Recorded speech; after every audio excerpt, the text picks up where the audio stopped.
যেই ব্যক্তি দ্বীনের জ্ঞান অর্জন করার উদ্দেশ্যে রাস্তা অতিক্রম করবে, আমার আল্লাহ তাকে জান্নাতের যে কোনো একটা রাস্তা দিয়ে চালাবেন, অথবা জান্নাতের যে কোনো একটা রাস্তা দিয়ে চলা আল্লাহ নিজে সহজ করে দেবেন। শুধু তাই না, ওই তালেবে ইলমের কত বড় মর্যাদা, আল্লাহর নূরি জগতের ফেরেশতারা তালেবে ইলমকে খুশি করার জন্যে, তালেবে ইলমের সন্তুষ্টির জন্যে তাদের চলার পথে নূরানি ডানাগুলো বিছায়ে দেয়।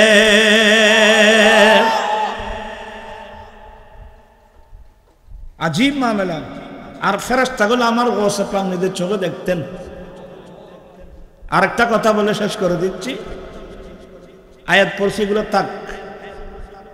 বুখারী শরীফের ইমাম বুখারী বাব বানছেন,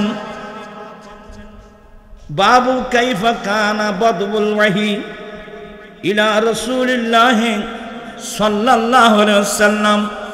আমার নবীর কাছে ইবতিদাই ওয়াহি কিভাবে আসলো, অথবা নবীর কাছে কিভাবে আল্লাহর পক্ষ থেকে ওহী আসলো, এই চ্যাপ্টারের মধ্যে ইমাম বুখারী কয়েকটা হাদিস আনছেন। তন্মধ্যে পঞ্চম নাকি ৬ষ্ঠ নম্বর হাদিসের মধ্যে হযরত আনাস বিন মালিক রাদিয়াল্লাহু তাআলা বর্ণনা দিচ্ছেন যে আমার নবী বড় দানী ছিল। কানান নবী সাল্লাল্লাহু আলাইহি ওয়াসাল্লাম আজওয়াদান নাস, আমার নবী মানব জাতির মধ্যে সবচেয়ে বেশি দানী। আমার আলা হযরত, আসলে তো আমি তো অসুস্থতার জন্য পারতেছি না, ওয়াহকিয়া জুদ করম है शह बतहा तेरा, वह किया जूद करम है शह बतहा तेरा, नहीं सुनता ही नहीं मांगने वाला तेरा, वह किया जूद। ए अल्लाह रसूल, या रसूल अल्लाह, या हबीब अल्लाह, আপনার দানের কথা কি বলবো, আপনার দানের কথা কি বলবো। পৃথিবীর কোন সায়েল আপনার দরওয়াজায় এসে আপনজন না কোনো বিধর্মী পর্যন্ত না না পারবো না এ শব্দ শুনে নাই। আপনাদের কি মনোযোগ আছে নাকি? তা আমার নবী বেশি দান করতেন কোন মাসে জানেন? কখন? যখন জিবরিল আলাইহিস সালাম আমার নবীর দরবারে এসে যেতেন কোরআনের দৌড় করার জন্য। আল্লাহু আকবার। কোরআনে পাকের দৌড় করার জন্য, ফায়ুদাত কিছু কোরআনে পাকের দৌড় করার জন্য জিবরিল রমজান মাসের প্রত্যেকটা রাত আমার নবীর কাছে যখন আসতেন, আমার রাসূল বেশি বেশি কি করতেন? বিশ্ব কাদরিয়া কমিটির প্রত্যেকটা সদস্য ভাইদের শুকরিয়া আদায় করছি। রব্বুল আলামিন আমাদের আশা বসা সাহেবে দাওয়াতের ইন্তজামকে কবুল করুক। সবাই বলুন আমিন। আপনাদেরকে একটু কষ্ট দেব, একটু যারা বয়স্ক মানুষ আপনারা আপনাদের সুবিধা অনুযায়ী বসবেন, আর যারা ইয়ং একটু কি কষ্ট করে নামাজের মতো দুজানু হয়ে কি বসতে পারবেন না, একটু কষ্ট দেব আর কি। এটা এলমের মজলিস। এলম বলতে শরীয়তের এলম, তরিকতের এলম, হাকিকতের এলম, মারফতের এলম, এক শব্দে যাকে এলমে দ্বীন বলা হয়।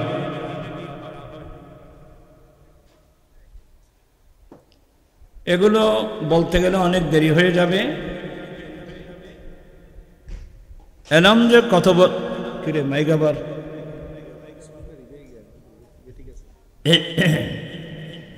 এলম যে কত বড় নিয়ামত, আব্দুল হাদী শীতলভী রহমতুল্লাহ জীবনী পড়েন, নুরুল হক শাহ রহমতুল্লাহ জীবনী পড়েন। এরা না শুধু গৌসে পাকের জীবনী পড়লেও হবে, গৌসে বাগদাদের জীবনী পড়েন, গরিব নওয়াজের জীবনী পড়েন। এরা গোটা জীবনটা কোরবানি দিয়েছেন আমার নবীর রেখে যাওয়া একটা সম্পদ তরহা। আমরা তো ভাই ভাই মারপিট করতেছি বাবার রেখে যাওয়ার সম্পদের জন্য, কিন্তু নবীর রেখে যাওয়ার সম্পদ কোথায়? ওইদিকে আমাদের কোনো খেয়াল দেওয়ার নাই। আসছেন তো 10 মিনিট দেখি আমি কিছু বলতে পারি কিনা। প্রিয় রাসূল সাল্লাল্লাহু আলাইহি ওয়াসাল্লাম ইরশাদ করেছেন, আপনারাও আমার মুখে মুখে পড়েন বরকতান, ইন্নাল আম্বিয়া লাম ইউয়ারিসু দিনারা ওয়ালা দিরহামা ওয়ালাকিন ওয়ারাসুল ইলমা।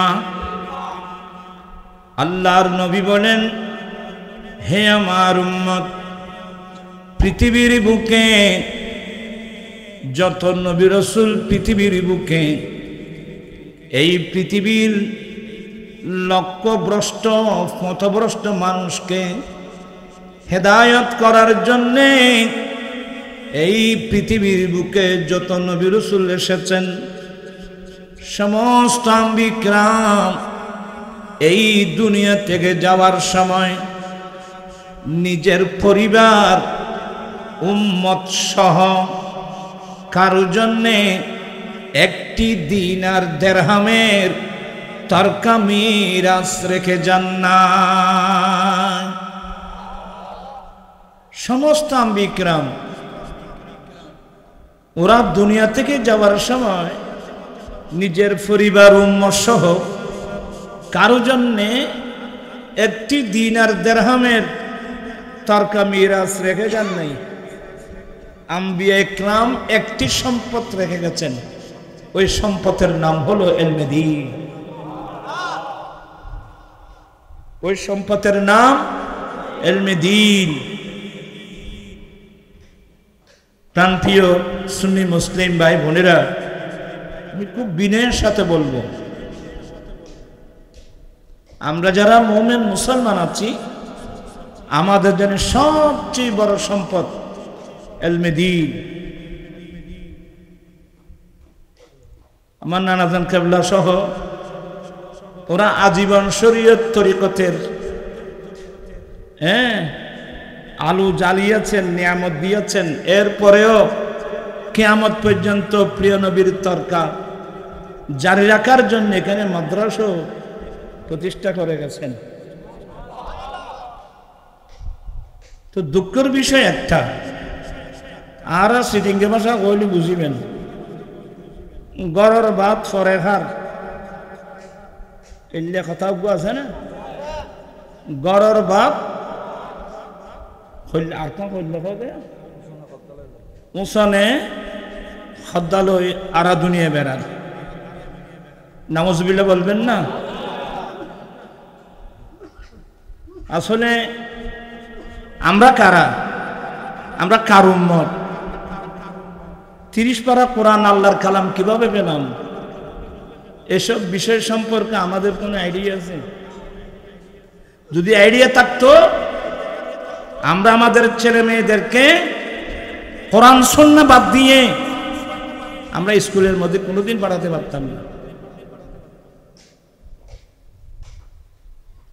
আচ্ছা, স্কুলে কি আছে আমাকে বলবেন? সব কিছু আছে, কিন্তু কোরআন শরীফ আছে, হাদিস শরীফ আছে। তা আপনি তো নবীর উম্মত দাবি করেন, কিয়ামতের মাঠে নবীর সামনে মুখ দেখাতে পারবেন? এত লাগ হইলেন দে আরোগ্য আছে কথা কেন? ওরা মুরব্বী আগে বেয়া দেবেন, ওদের জবা সলে বিয়ে এসে না মাতিতে রাইয়া সহলে বিয়ে জন্ম দিচ্ছে মুসলমানরা, নিয়ে যাচ্ছে বিধর্মীরা। এইদিন কথা করতেন বলি বোধ দিকে কথাবার্তা আসবে। আমি যে কথাটা বোঝাতে চাচ্ছি, এলমে দ্বীন অত্যন্ত গুরুত্বপূর্ণ নিয়ামত। ইমাম আজম ইমাম আবু হানিফা রাহমাতুল্লাহ আলাইহির ছাত্র হযরতে আব্দুল্লাহ বিন মুবারক রাদিয়াল্লাহু তাআলা। তো আব্দুল্লাহ বিন মুবারক রাদিয়াল্লাহু তাআলা উনি কি বলছেন জানেন? বলে আল্লাহ যদি কোনো একজন বান্দাকে সকাল বেলায় এলহাম করে, মনোযোগ আছে, আল্লাহ যদি সকাল বেলায় কোনো একজন বান্দাকে এলহাম করলো যে আমি সন্ধ্যাবেলায় মারা যাব, আব্দুল্লাহ বিন মুবারক রাদিয়াল্লাহু তাআলা বলছেন যে আল্লাহ যদি সকাল বেলায় কোন একজন বান্দার অন্তরে কলবের মধ্যে এলহাম করলো যে সে বান্দা আজকে সন্ধ্যাবেলায় কি মারা যাবে, তাহলে কয় ঘন্টা আছে বাকি? 8-10 ঘন্টা। 8-10 ঘন্টা বাকি আছে। এই 8-10 ঘন্টার মধ্যে আমি কোন কাজটা করব? আপনার কি কথা বুঝতেছেন? আমি কোন কাজটা করব? আব্দুল্লাহ বিন মুবারক রাদিয়াল্লাহু তাআলা অত্যন্ত গুরুত্বপূর্ণ মসলা বর্ণনা করেছেন। মহান রব্বুল আলামিন যদি সকালবেলায় কোনো একজন বান্দাকে এলহাম করে সে সন্ধ্যাবেলায় মারা যাবে, বাকি সময় আছে কয় ঘন্টা? 7-8 ঘন্টা। ওই বান্দাটা কোন কাজ করবে? ওই বান্দা কোরআন সুন্নাহ নিয়ে বসে যাবে। ওই বান্দা কোরআন সুন্নাহর জ্ঞান অর্জন করার জন্য কি বসে যাবে? কারণ আমার নবীর হাদিস, দ্বীনের জ্ঞান, ধর্মের জ্ঞান অর্জন করতে গিয়ে যদি কেউ মারা যায় বহুয়া শহীদ, শাহাদাতের মাকাম লাভ করবে। এগুলো আপনারা আশ্চর্য হয়ে যাবেন। এলমে দ্বীনের গুরুত্ব। অলিকুল সম্রাট গৌসে পাকের জীবনী পড়েছেন। উনি তো দুনিয়াতে এসে ওলি হন নাই, উনি মায়ের গর্ভ থেকে আসতে আল্লাহর বলি। কিন্তু যিনি 10 বছর বয়সে কুফালের চোখে ফেরেশতা দেখছেন, যারা এলমে দ্বীন অর্জন করতে যায় এদের সম্মান কত বড়! শরীয়তের ইলম, তরিকতের ইলম, মারফতের ইলম অর্জন করতে গেলে তাদের যে কত বড় মর্যাদা! আমার রাসূল তো ডাইরেক্ট নবুয়তের জবানে ঘোষণা দিয়েছেন, খায়রুকুম মান তাআল্লামাল কুরআনা ওয়া আল্লামাহু, তোমাদের মধ্যে সেই ব্যক্তি ও সবচেয়ে উত্তম যে নিজে আল্লাহর কোরআন পড়ে আর অপরকে কোরআনে পাকে শিক্ষা দেয়, তালিম দেয়। আর আমার রাসূল কি বলছেন?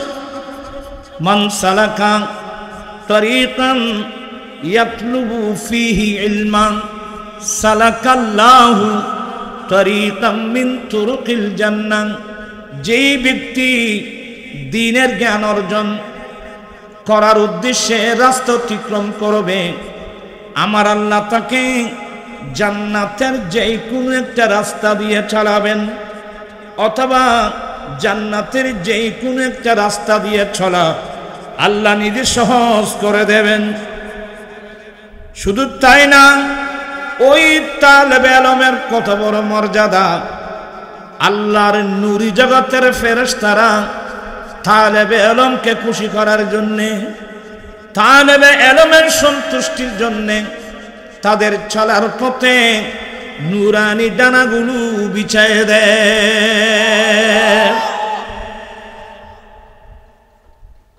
আজীব মামলা। আর ফেরেশতাগুলো আমার গৌসে পাক নিজের চোখে দেখতেন। আরেকটা কথা বলে শেষ করে দিচ্ছি, আয়াত পড়ছি এগুলো তাক। বুখারী শরীফের ইমাম বুখারী বাব বানছেন, বাবু কাইফা কানা বাদউল ওয়াহি ইলা রাসূলিল্লাহ সাল্লাল্লাহু আলাইহি ওয়াসাল্লাম। আমার নবীর কাছে ইবতিদাই ওয়াহি কিভাবে আসলো, অথবা নবীর কাছে কিভাবে আল্লাহর পক্ষ থেকে ওহী আসলো, এই চ্যাপ্টারের মধ্যে ইমাম বুখারী কয়েকটা হাদিস আনছেন। তন্মধ্যে পঞ্চম নাকি ষষ্ঠ নম্বর হাদিসের মধ্যে হযরত আনাস বিন মালিক রাদিয়াল্লাহু তাআলা বর্ণনা দিচ্ছেন যে আমার নবী বড় দানী ছিল। কানান নবী সাল্লাল্লাহু আলাইহি ওয়াসাল্লাম আজওয়াদান নাস, আমার নবী মানব জাতির মধ্যে সবচেয়ে বেশি দানী। আমার আলা হযরত, আসলে তো আমি তো অসুস্থতার জন্য ভাবতেছি না, ওয়াহকিয়া জুদ করম হে শাহে বতহা তেরা, ওয়াহকিয়া জুদ করম হে শাহে বতহা तेरा, नहीं सुनता ही नहीं मांगने वाला तेरा। वह किया जुद, ए अल्लाह रसूल, या रसूल अल्लाह, या हबीब अल्लाह, আপনার দানের কথা কি বলবো, আপনার দানের কথা কি বলবো। পৃথিবীর কোন সায়েল আপনার দরওয়াজায় এসে আপনজন না কোনো বিধর্মী পর্যন্ত না আনায় পারবো না এ শব্দ শুনে নাই। আপনাদের কি মনোযোগ আছে নাকি? তা আমার নবী বেশি দান করতেন কোন মাসে জানেন? কখন? যখন জিবরিল আলাইহিস সালাম আমার নবীর দরবারে এসে যেতেন কোরআনের দৌড় করার জন্য। আল্লাহু আকবার। কোরআনে পাকের দৌড় করার জন্য, ফায়ুদাত কোরআনে পাকের দৌড় করার জন্য জিবরিল রমজান মাসের প্রত্যেকটা রাত আমার নবীর কাছে যখন আসতেন, আমার রাসূল বেশি বেশি কি করতেন? এগুলা আমরা এগুলো বুঝি। খায়রুম মিন রিহিল মুরসালা। আমি আসলে সে আলোচনায় যাচ্ছি না। এখান থেকে একটা মসলা জেনে রাখবেন, আমরা যারা মুমিন মুসলমান, আমাদের জন্য সবচেয়ে বড় সম্পদ ইলমে দ্বীন। কারণ শেখ সাদি বলছেন, খেবে ইলমে নাতাওয়া, খোদারা আসে না, এই ইলম না থাকলে আল্লাহর পরিচয় পাওয়া যাবে না। হযরত আব্দুল হাদী শীতলপুরী রহমাতুল্লাহ নাই, নুরুল হক শীতলপুরী রহমাতুল্লাহ, জগৎবাস আল্লাহর আউলিয়া ইকরাম, এরা এই শরীয়ত তরিকত হাকিকতের মাধ্যমে আল্লাহর নূরা, আল্লাহর নূরেকার সত্তা, আল্লাহর গুণাবলীর পরিচয় লাভ করতে পেরেছেন একমাত্র ইলমে দ্বীনের মাধ্যমে। চিৎকার দিয়ে বলুন না সুবহানাল্লাহ। আসলে কথার নাম লতা। আল আখিল, আমি যে আয়াতে কারিমা পড়ছিলাম, আল আখিল্লাউ ইয়াউমাইযিন বাদুহুম লিবাদিন আদুবুন। আল্লাহ বলেন কিয়ামতের কঠিন দিনে এক বন্ধু অপর বন্ধুর শত্রু হয়ে যাবে। আমাদের অনেক বন্ধু আছে না, আমাদের অনেক ছেলেরা আছে, এদের নাকি গার্লফ্রেন্ড, কি কোন ফ্রেন্ড, গার্লফ্রেন্ড আছে, আর কতজন আছে বয়ফ্রেন্ড আছে। এখন ফ্রেন্ডশিপ বেশি বাড়ি গিয়ে রাস্তা রাস্তায় ঘুরতেছে আওয়ারা। হ্যাঁ, কি সকালবেলা কোথায়, দুপুরবেলা কাকে বলে, সন্ধ্যাবেলা কাকে বলে। আফসোস, যাদের ঘরে ইমামুল আম্বিয়া, যাদের ঘরে 30 পারা কোরআন, এই পরিবারের ছেলে মেয়েরা তো এভাবে হতে পারে না। কথা বুঝেন? আমার আল্লাহ বলেন, আল্লাহ খিল্লাউ ইয়াউমাইযিন বাদুহুম লিবাদিন আদুওয়ান। কিয়ামতের কঠিন দিনে এক বন্ধু অপর বন্ধুর শত্রু হয়ে যাবে। ও আমার ভাইয়েরা, যাদেরকে বন্ধু মনে করছেন কিয়ামতের মাঠে একটাও পাবেন না। বন্ধু বুঝুন না রে, পকেটে টাকা আছে, বন্ধুর অভাব নাই। বেয়াদবি মাফ করবেন, এখানে অনেক মুরব্বী আছেন, আপনার শরীরে যৌবনতা আছে, বান্ধবীর অভাব নেই। এই জন্য মনীষীরা কি বলেন জানেন? মনীষীরা বলেন বিপদেই কথা বলছেন কেন? আপনি বন্ধু চিনবেন কখন? যখন আপনি সবকিছু হারিয়ে ফেলবেন, দেখবেন যে বন্ধু একটাও নেই। আর বিশেষ করে সবচেয়ে কঠিন দিন কিয়ামতের মাঠ। আমার আল্লাহ ডাইরেক্ট কোরআন শরীফে বলছেন যে কিয়ামতের কঠিন দিনে এক বন্ধু অপর বন্ধুর শত্রু হয়ে যাবে। কিন্তু এক প্রকারের বন্ধু আছে যারা কিয়ামতের কঠিন দিনেও বন্ধু হিসেবে পাশে পাবেন। ওই বান্দাদের নাম হলো মুত্তাকিন। মুত্তাকিনদের অপর নাম ইন আউলিয়াহু ইল্লাল মুত্তাকুন।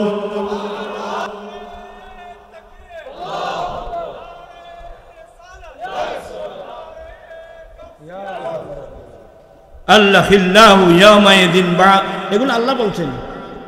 কিয়ামতের কঠিন দিনে এক বন্ধু অপর বন্ধুর কি হয়ে যাবে। কিন্তু কিয়ামতের মাঠে একদল বান্দা আছে যারা আমার বন্ধু হিসেবে কি, এখন আজকাল কিছু মোল্লা নাম দিয়েছে আলে হাদিস। এরা বলে অলি কুতুব না, নবীরাও কিয়ামতের মাঠে কিছু করতে পারবে না। এরা মুসলমানের শত্রু, এরা কোরআন সুন্নাহর শত্রু। আল্লাহ কি বললেন, তুমি কি বলছো? আল্লাহ বলছেন কিয়ামতের কঠিন দিনে এক বন্ধু অপর বন্ধুর কি হয়ে যাবে, শত্রু হয়ে যাবে। কিন্তু একদল বান্দা আছে যারা বন্ধু হিসেবে কাজ করবে, ওই তাদের নাম কি বললাম, মুত্তাকি। মুত্তাকির অপর নাম আল্লাহর ওলি। তাহলে আউলিয়া ইকরাম কিয়ামতের মাঠে আমাদের কি থাকবে, বন্ধু থাকবে। সীতাফুল দরবার, নুরুল সমতলের দরবার, আউলিয়া ইকরামের দরবার কি জন্য ঘুরছি, কি জন্য যাই? এরা আমাদের সত্যিকারের বন্ধু। একটা হাদিস বলে শেষ করে দিচ্ছি। কালা তোমারা তো হইতে নেই, আদিয়ানের মাদ্রাসায় শুধু মনে করো। কালা রাসূলুল্লাহি সাল্লাল্লাহু আলাইহি ওয়াসাল্লাম ইয়াশফাউ ইয়াওমাল কিয়ামাতি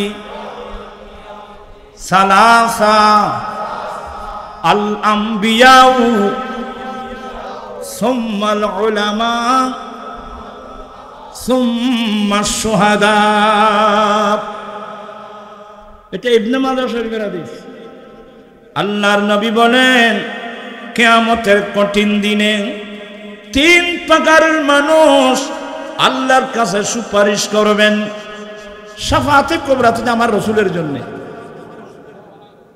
আমার নবী পারমিশন নিয়ে দিলে সমস্ত আম্বিয়া কিরাম আপন আপন উম্মতদেরকে সুপারিশ করবেন। আম্বিয়া কিরাম সুপারিশ করবেন, এটা নবীর হাদিস। আর আম্বিয়া ইকরামের পরে যারা কিয়ামতের কঠিন দিনে আল্লাহর কাছে সুপারিশ করবেন, নবীর নায়েব হক্কানি রাব্বানি আলেম যারা আল্লাহর ওলি, এরা কিয়ামতের কঠিন দিনে আল্লাহর কাছে সুপারিশ করবেন। ও বললাম না, ওরা বন্ধু হিসেবে আমার পাশে থাকবে। আর যাদেরকে বন্ধু মনে করছেন, তোমার টিয়ন মারি দিতে দেখতে পারিব, জাগান লেগেইবি, টিয়ন লেগেইবি। বন্ধু হয়ে হয়ে জীবন দিও খাইল্লা আব্দুল। আপনাকে কথা বুঝতে পারছেন? আল্লাহ পাক এই দরবারকে আল্লাহ দিন দিন উজালা করে দিক। আমি তো আর আমরা তো গৌরবান্বিত এই দরবার পেয়ে। তবে অসুস্থতার কারণে সব আগের মতো এখন তো আর সব সময় আসতে পারছি না, সময় দিতে পারছি না, এই জন্য খুবই দুঃখিত। কিন্তু আমাদের এতেকাদ বিশ্বাস আমাদের জন্য দূর হলেও আউলিয়া একরামদের জন্য আমরা দূরে নেই। আপনার ভক্ত মুহিব্বিনদের জন্য আমরা, আমার গোসে পাক বলছেন লাউ ইনকাশাফাত আওরাতু মুরিদি ফিল মাশরিকি ওয়া আনা ফিল মাগরিব লাসাতারতুহা। আমি আব্দুল কাদের দুনিয়ার পশ্চিম প্রান্তে, আমার কোনো ভক্ত মুরিদ যদি দুনিয়ার পূর্ব প্রান্তে থাকে, এই ঘুমের মধ্যে যদি সতর খুলে যায়, আমি আব্দুল কাদের শুধু এটা দেখি না, গৌসিয়াতের হাত বাড়িয়ে আমার মুরিদের আমি সতর দেখে দিই। ওদের থেকে আমরা দূরি না। আল্লাহ পাক এই মাহফিলকে আল্লাহ কবুল করো। যারা রাত্র দিন পরিশ্রম করে আপনারা দরবারকে ধরে রাখছেন, আল্লাহ প্রত্যেকের দুনিয়া এবং আখিরাতের মধ্যে আল্লাহ কামিয়াবি নসিব করো। আসমানি বালা আসমানি উঠাই নিক, জমিনে বালা জমিনে দফন করে দিক, অ্যাক্সিডেন্ট বালা মুসিবত থেকে রক্ষা করো। আমার আম্মি জানো অসুস্থ, আমি নিজেও অসুস্থ, আপনারা জানেন। মামা যান সবচেয়ে বড় বিষয়, এই মামা যান আমার শাশুড়ি সব সময় এই মামা জানের কথা বলতেন, এত আদর অবলবুল। আমার মামা জানও চোখের পানি ছেড়ে কাঁদে। আমরা তো সব মুরব্বীদেরকে হারিয়ে ফেলছি, আমরাও তো একদিন চলে যেতে হবে। আমি আবার বলছি, ভাবিয়া করিও কাজ, করিয়া ভাবিও না। আল্লাহ পাক আমরা আমাদেরকে দ্বীনের ইলম, শরীয়তের ইলম, তরিকতের ইলম, মারফতের ইলম। আমার নবী বলছেন যে, আমার নবী একদিন একথা শেষ মিম্বরের থাকের মধ্যে তশরিফ রাখছেন। মিম্বরে প্রথম থাকে কদম রাখলেন, বলেন আমিন। দ্বিতীয় থাকে কদম রাখলেন, বলেন আমিন। তৃতীয় থাকে কদম রাখলেন, বলেন আমিন। সাহাবা একরাম বলেন, ইয়া রাসূলুল্লাহ, কাউকে দোয়া করতে শুনলাম না, আপনি কার দোয়ার উপর আমিন বললেন? বলে, আমি যখন প্রথম থাকে কদম রাখছিলাম, পাশে জিবরিল দোয়া করছে, যেই ব্যক্তি রমজান শরীফের মতো, রমজানুল মুবারকের মতো মাস পেয়ে যেই ব্যক্তি আল্লাহর কাছে গুনাহ মাফ করাতে পারে নাই, তার উপর আল্লাহর অভিশাপ। রমজান শরীফের মতো মাস পেয়ে, রমজান শরীফের মাস বুঝেন? রমজান শরীফের চাঁদ উদয় হওয়ার সাথে সাথে একযুগে সমস্ত রহমতের দরওয়াজা খোলা, জান্নাতের দরওয়াজা খোলা, আসমানের দরওয়াজা খোলা। জাহান্নামের মধ্যে তালা লাগিয়ে দেওয়া হয়েছে, বড় বড় মুরদুর শয়তানকে সিলসিলাতে আবদ্ধ করা হয়েছে। রহমতের দরওয়াজা, বরকতের দরওয়াজা। অন্য মাসের মধ্যে তো রাতের শেষ ভাগে আল্লাহ সামায়ে দুনিয়ার মধ্যে আসে, বন্দার কাছে, এ গুনাহ মাফ চাওয়ালা কেউ আসো, এগুলো তো অন্য মাসের বিষয়। কিন্তু রমজান মাসে তো রহমতের দরজা সবসময় 24 ঘন্টা খোলা। এই রমজান মাস, রমজান শরীফের মতো মাস পেয়ে যে বন্দা আল্লাহর কাছে কেঁদে কেঁদে অতীত জীবনের অপরাধ থেকে তওবা করে যদি নিজের গুনাহ মাফ করাতে পারে নাই, তার উপর আল্লাহর বড় অভিশাপ। আমি নবী জিবরিলের কথাকে সমর্থন করে বললাম আমিন।